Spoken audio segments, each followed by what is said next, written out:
नमस्ते दोस्तों, मैं सोनिया बाथरूम में स्नान कर रही थी।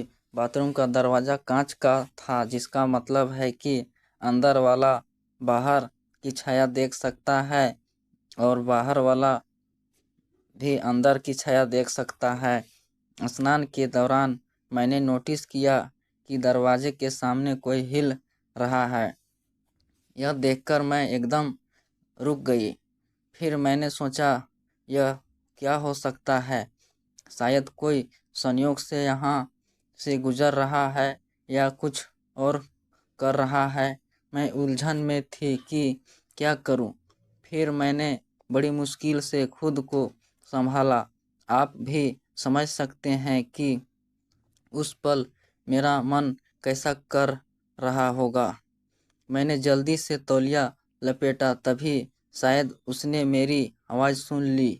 मैं बाथरूम से बाहर निकली और ऐसा दिखाया जैसे मुझे कुछ पता ही नहीं। ना कुछ देखा ना कुछ समझा। फिर मैं सीधे अपने कमरे में चली गई और जानबूझकर दरवाज़ा थोड़ा खुला छोड़ दिया। मैंने सोचा, अगर यह संयोग था तो वह दोबारा इधर नहीं आएगा। लेकिन अगर उसने जानबूझकर ऐसा किया तो बार बार आएगा। और सचमुच जैसा मैंने सोचा वैसा ही हुआ।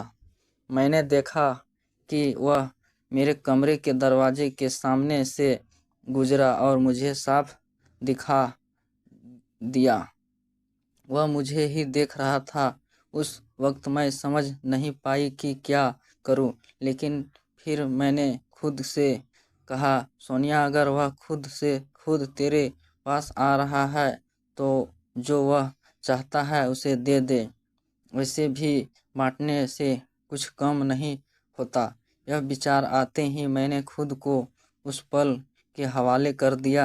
मैंने कपड़े बदले और एक हल्की पारदर्शी नाइटी पहन ली।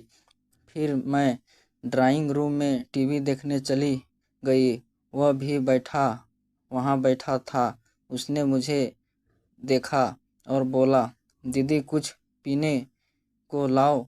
मैंने प्यार से कहा, नहीं भाई, तुम रहने दो, तुम आराम करो, मैं कुछ मिठाई और एक गिलास जूस लाती हूँ, फिर हम साथ मिलेंगे। तब तक तुम कोई अच्छी फिल्म चुनो। इतना कहकर मैं चली गई। जब मैं मिठाई और जूस लेकर लौटी तो मेरा भाई एक एक्शन मूवी देख रहा था। मैंने कहा, यार क्या देख रहा है भाई, इसमें तो बस मार धार है, इसे बंद करो। दो 2 मिनट रुको, मैं अभी आती हूँ। मैं अपने कमरे में गई, एक पेन ड्राइव लाई और बोली, देख भाई, मेरे पास इस पेन ड्राइव में कई फिल्में हैं, चलो इन्हें देखते हैं। दोस्तों, मैं आपको बता दूं, मैं सोनिया अपनी पेन ड्राइव की फिल्मों की आदी हो चुकी थी।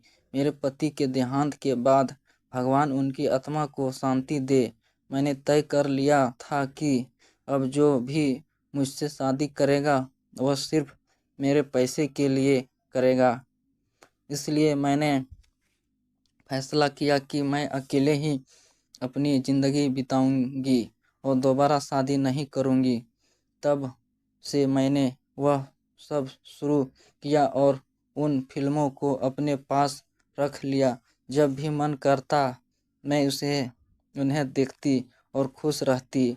लेकिन अब जब मुझे अपने भाई पर भरोसा हो गया तो मैंने सोचा, यह किसी और से बेहतर है। वैसे भी मैं एक बार अपने भाई को आजमा सकती हूँ। यह कहानी तब शुरू हुई जब मैं विधवा हुई। मेरे पति के घर वाले मेरे साथ नहीं रहते थे, क्योंकि मैंने लव मैरिज की थी और उन्हें हमारा प्यार मंजूर नहीं था। मेरी माँ मेरे प्यार के साथ थी, तो उनकी सहमति से मैंने शादी कर ली। मेरे पति मुझे पुणे ले आए, जहाँ हम खुशी खुशी रहने लगे। लेकिन हमारा साथ सिर्फ 5 साल का रहा। एक रात पार्टी में लौटते वक्त हमारा एक्सीडेंट हो गया। मैं बच गई, लेकिन मेरे पति मुझे छोड़कर चले गए। तब से मैं उनकी यादों में साथ इस 4 कमरों के घर में अकेले रह रही थी। जब मेरी माँ को मेरे पति की मौत की खबर मिली तो वह मुझे दिलासा देने लगी और बार बार कहती कि वह मेरे भाई मनोज को मेरे साथ रहने भेज दे। वह कहती, सोनिया कब तक अकेले रहेगी? लोग तरह तरह की बातें करते हैं। मैं कहानी कहती, माँ मुझे अकेले रहने दो, मैं खुश हूँ। लेकिन माँ कहती, नहीं, शादी कर ले। मैंने कहा, शादी बिल्कुल नहीं माँ। फिर माँ बोली, ठीक है तो मनोज तुम्हारे साथ रहेगा। मैंने कहा, ठीक है, भाई को भेज दो, लेकिन शादी के लिए दोबारा दबाव मत डालना। इसके बाद मनोज मेरे साथ रहने आ गया। मैंने मनोज के लिए एक अलग कमरा तैयार किया जिसमें एक कंप्यूटर रखा ताकि वह पढ़ाई कर सके। मैंने उससे कहा, मनोज तुम यहाँ रहो, लेकिन जो कुछ भी देखोगे या सुनोगे उसका जिक्र कभी मत करना। उसने पूछा, दीदी आपका क्या मतलब? मैंने कहा, बस वही जो मैंने कहा, तुम पढ़ाई करो और बाकी चीज़ों से मतलब मत रखो। वह मेरी बात नहीं समझा, लेकिन मैंने सोचा कि अब मुझे सावधान रहना होगा। फिर भी कुछ चीज़ें छुप नहीं पाई और धीरे धीरे उसे मेरे बारे में पता। अब वापस मौजूदा समय में आते हैं। जब मैंने जूस और मिठाई रखी और पेन ड्राइव की फिल्म शुरू की तो मनोज बेचैन हो गया। मैंने जानबूझकर ऐसा किया था। मैंने पूछा, क्या हुआ भाई, इतना परेशान क्यों हो? उसने कहा, हाँ दीदी मैं परेशान हूँ। मैंने पूछा, क्यों, क्या हुआ? उसने कहा, कुछ नहीं दीदी,